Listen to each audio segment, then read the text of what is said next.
aperiodic, right? So in this figure we have a periodic signal, right? So you can see that the signal is finished over here, right? And then again it is repeating itself, so it's a sort of periodic signal. But here we are only having the one part of the signal, right? A part of the signal. So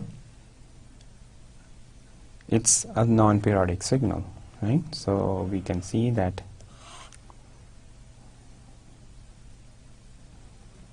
if we have a sinusoid like this, that is the time axis and that is the amplitude, right? So this is not a periodic signal. So again, if you talk about